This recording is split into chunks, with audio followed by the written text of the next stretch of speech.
are at Essentia St. Mary's at Robot Media Day, highlighting different surgical technologies that are available to help our patients.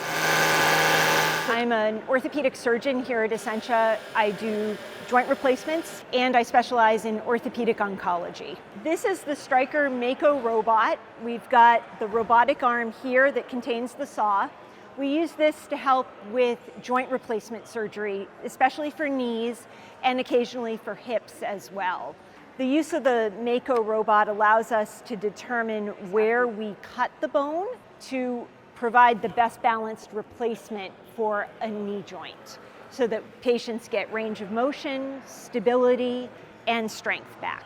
That green there on the screen is where we're going to make the cut. So you'll see the robot arm orient itself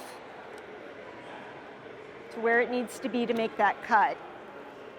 And now, as you look at the screen, as we make the cut, you can see the bone disappearing.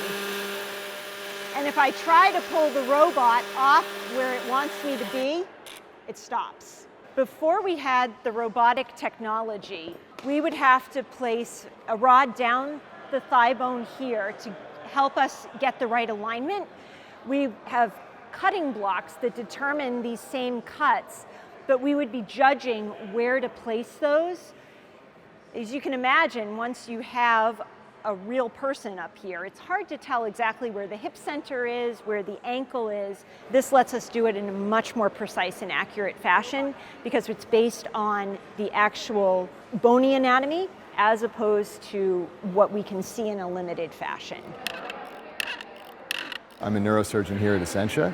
So the Mazor surgical robot is essentially a guide that helps us perform spinal fusion surgeries. What you can see is that it helps us align the implantation of our devices and assist with stabilizing the spine. So before we had this surgical robot, we had some components of everything. We had image guidance to help us navigate the implants. We had lots of very well-designed tools to help with spinal fusion surgery, but couldn't put them all together. So what this device really does is expedite our workflow, make things smoother, safer, easier, and allow for a lot of preoperative planning that would otherwise take place during the surgery. So we can really make probably better plans than we could before.